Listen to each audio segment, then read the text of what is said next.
Alright, we're going to do about 3 or 4 things today. First thing we're going to do is finish up Chapter 2, and I'm not going to really say very much about what's left, because we're going to actually do it. If you look up on the screen, sorry you've got to see this guy's picture, I apologize in advance. But, where is it?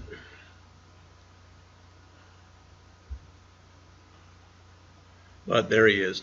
And you guys are going to create this. Alright? You actually have the ability to do most all of it right now. So you're going to create an app. This will be the front page. No, not my picture. You'll have your picture on it because it's for your resume. Alright? Then you will have 4 buttons underneath it. A work history button, an education button. I want you to flip those. I did mine. I should have flipped mine, but I did it this way because I've been working. It's been a while since I've been a student in school, so I flipped mine. All right, but I want yours. I've got it on the instructions. So yours will be education, then work history, then call me, then email me. Now, in order for you to be able to do the call me and the email me, you're going to need a tablet. Because if you're working on an emulator, the emulator can't physically make a phone call. All right, so you're not able to test that. All right, in the same vein, you can't do much of anything as far as emailing from an emulator. It doesn't know what you want. All right, but when we get to that point, this is just a little bit of code. So this is going to be its own intent. Does that make sense to people? It'll be its own screen, the work history and the education. They will each be their own screen. I'm not going to give you a lot of instructions on how to do those. Why? Because everyone's resume is different. So I want you to actually take stuff from your resume and put it on there. Well, how do we do that? You know, you can basically, there's an equivalent of kind of like a text area. You can put it in there. You can make it bullet points. You can do it any way you want. All right, and I have said this in the past. I don't know if any of you have ever done this, but I know I had several students who graduated last year who probably sent me 5 or 6 copies of their resume and said, hey, can you look at it and give me some advice? And I would do so. Now, sometimes they would say, your advice sucks. I'm not going to do any of it. And that's okay because it's your resume. I get it. All right, I was reading this article where this guy, literally, no joke, he was not getting answers to his cover letters and resumes that he was sending out. So he went out and he bought a 500-sheet thing of black paper, and he used white text. And he started sending everything out like that. He started getting all sorts of responses. So it's the old whatever works for you. Does that make sense? But what I want to get to here is these 2 things, the call me and the email me. Those, in order to do both of those, and I'm going to give you all the code for that. It's not a lot, but they both use implicit intents. All right? When you have an explicit intent, like we've been doing so far, you have to tell the system, boom, call this routine, this .class file. When you do an implicit intent, you rely on the machine being smart enough that you tell it what to do and it figures out how to do it itself. Do you understand the distinction? All right? It's kind of like when you're a little kid and your parents have to tell you how to do everything, but then hopefully as you get older, that lessons and lessons and lessons, etc. All right? So previously we talked all about explicit intents. And to be honest with you, those are the ones that, at least in this class, you're going to use most of the time. All right? So it says a more flexible use of an intent is the implicit intent, where you don't specify the exact activity. Now, that can be a good thing, or it can be a bad thing. What do I mean? Let's suppose that what you want to do is you're creating your own music app. All right? So the person goes and they run your music app on their phone. If you only have one music player on your phone, it'll be smart enough to start that one up. But if you've got 3 or 4 or whatever music players on your phone, then typically it'll give you the equivalent of like a menu and let you pick which one you want to use. Does that make sense? The point is, it's smart enough to know It's not going to try to open up your music playing app with a camera app, or vice versa. All right? So again, you include just enough information about the intent, about it for the task that you want to perform, and then the system matches the information with an activity that's available. And again, if there's more than one, you'll see that in just a minute, you're presented with a bunch of them. So again, in this example they're showing right here, if we assume you have only one camera on your phone, and what is it? Is it the new Mac that has like 3 of them? So I don't know, the new iPhone, I don't know if that's different now.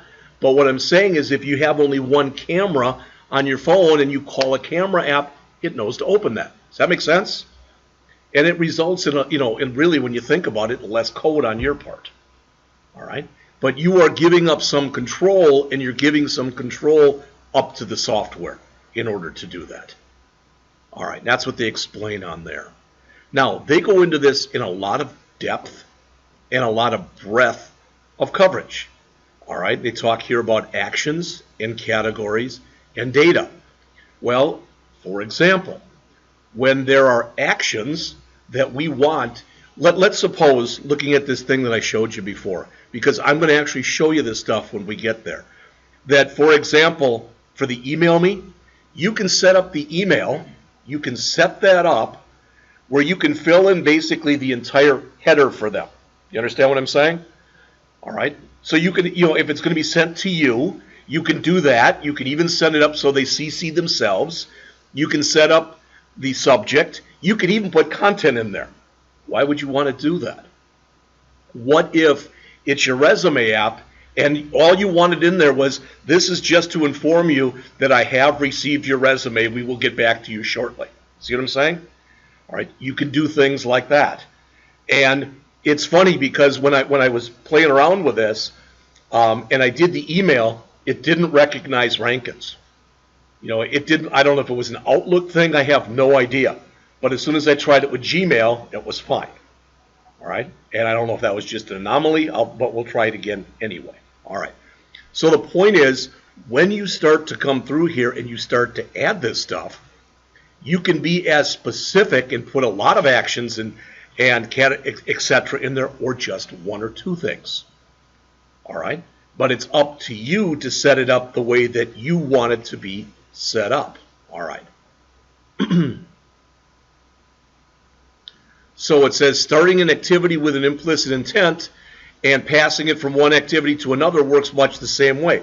What does that mean? Well, look on the screen here. In the sending activity, you create a new intent. We already looked at that yesterday. You add information about the request to the intent. You can add data and you can add extras to it. Then you send it to a start activity, or if you want something returned, to a start activity for result. All that stuff is exactly the same as what we looked at yesterday with explicit intents. So it says, when you create an implicit intent object, you do not specify the activity that should open. Again, you don't say what should be done. All right? So you say what, but you don't tell them how to do it. You add an intent section, it says, or categories, or both. It says you resolve the intent with the system before calling start activity. The system has to know what it's supposed to open. All right, it has to be smart enough. For instance, if I don't have a camera on my phone, all right, I better not try to open something on my phone that's got a camera app, because that's a good way to crash the system. All right. So they go into this in a lot of depth and breadth of coverage, more than I think you need. All right. Wanted to mention a couple things about this, such as, and no joke, because I know what a mime is, people who pantomime, etc. But do you know what Mime Type is? Do people know what that is? All right. I think it's like multi-purpose internet media, I don't remember, extension or something like that. All right. You probably have some people that you get mail from that always, it comes up and it just looks like very generic text, like Times New Roman. There's never any HTML tags. There's never anything in it. It looks real generic. those people have probably set their email type to text plain. If you do that, you can't add any tags. It doesn't know what an H1 tag is. It doesn't know what a B tag is, etc. But you can set your Mime type to text/HTML where it does know that kind of stuff. All right? So there's different kinds of Mime types that you can work with. This used to be a real big thing, but now quite often the smarts are built into the application. And a lot of times you don't even have to put a lot of this stuff in anymore. All right. Resolve the activity before starting it. It says when you define an implicit intent, there is a possibility there won't be an activity on the device that can handle it. This is what I mentioned before.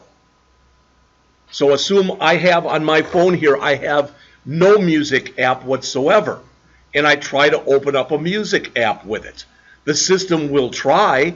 So it says if you send the intent and there's no appropriate match, your app will crash. That's why, again, you want to check to see whether or not it's going to be null before you go in and test it. All right?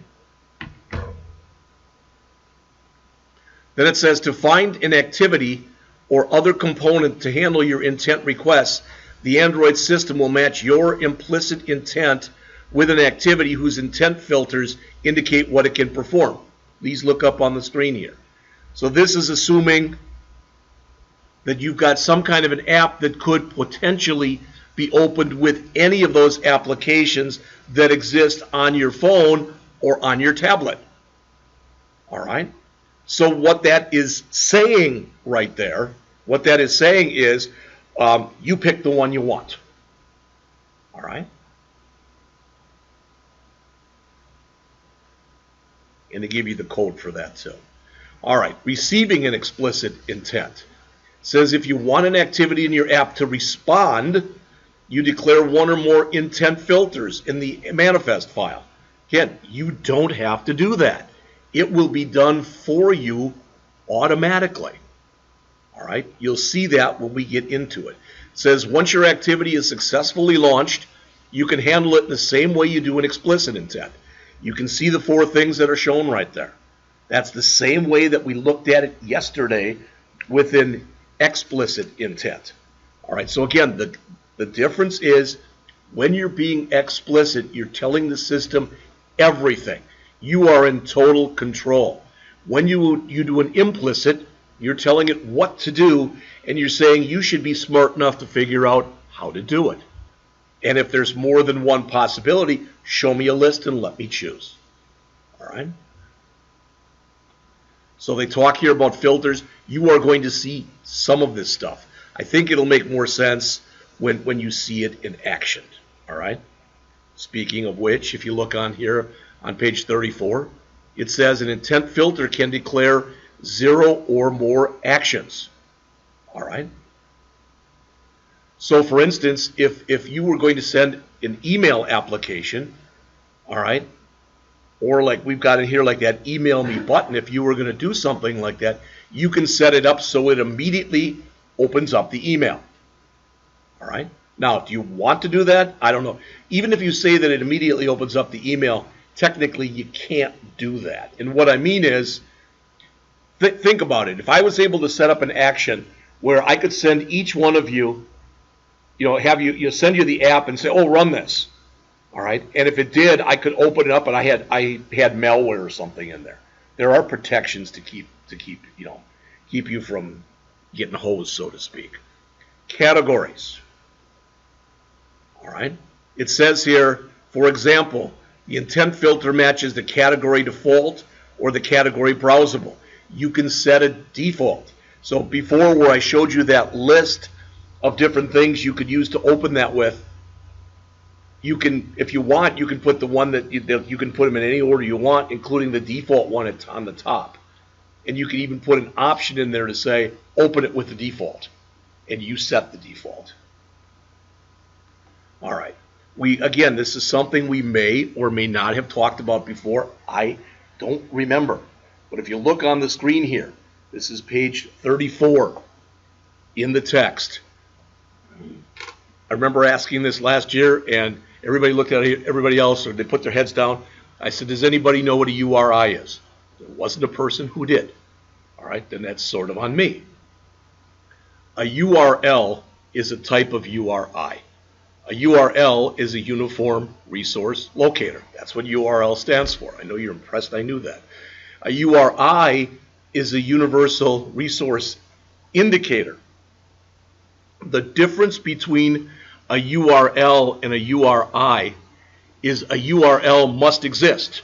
You know, if I type in there right now, if I go out to www.jeffscottsthebestteacherintheworld.com, my guess is it's not going to open up a website because there isn't one by that name. There is no URL that matches that. On the other hand, when you create a URI, you're satisfying a requirement the system has. It doesn't have to physically exist. So URLs must exist. A URI does not necessarily. It can exist, but it doesn't have to. All right. This next section, I'm not even going to go into it because it says sharing data with the share compat .intent builder. They do have some tools that'll help you with this stuff, but the point is, I don't want to get us where we're so deep in this stuff that you're like, okay, I got this to work, but I don't have a freaking clue as to what I just did. If we create this app, this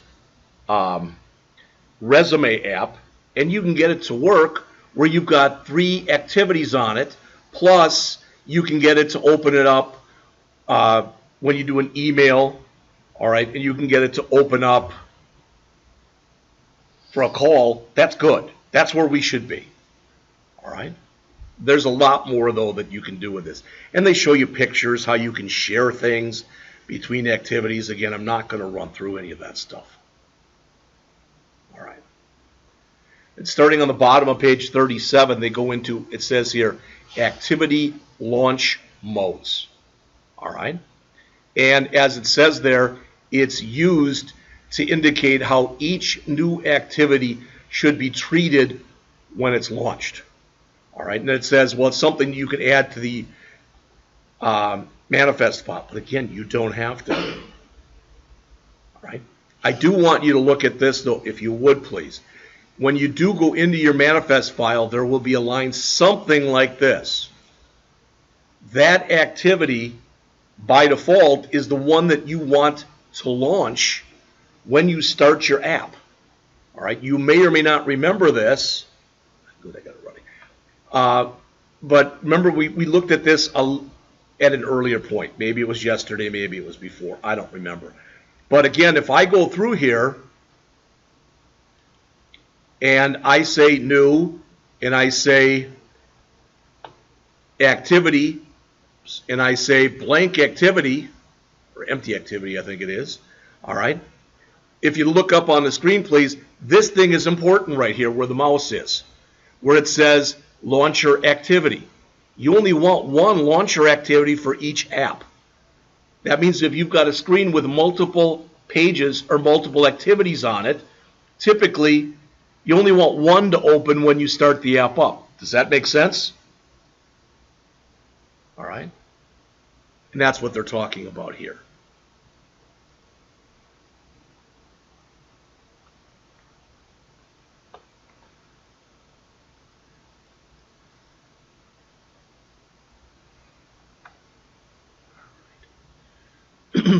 Next, we're just about finished with this. It's 2 or 3 more pages.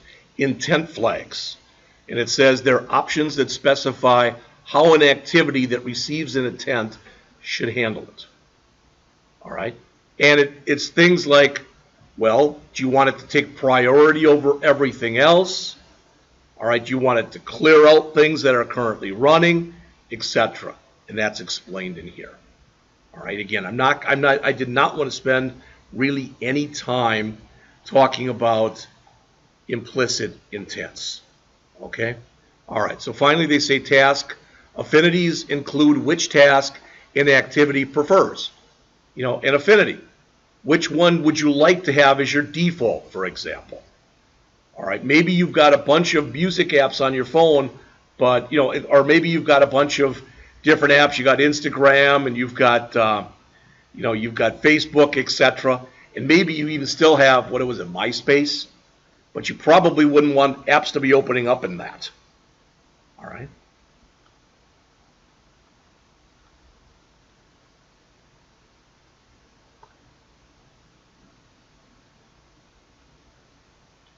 All right. And that's it for this particular chapter. So I'm going to go on right into chapter 3 in about 30 seconds.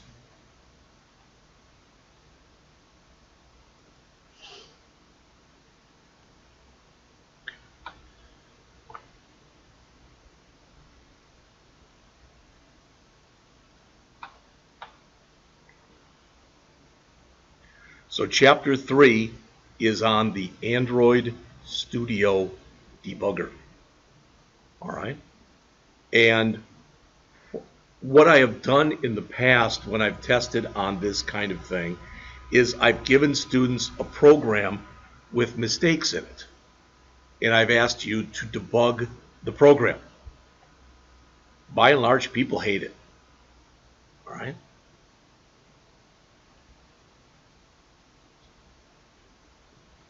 And what I mean by that is, when I say that they hate it, is they're like, you put really hard errors in here.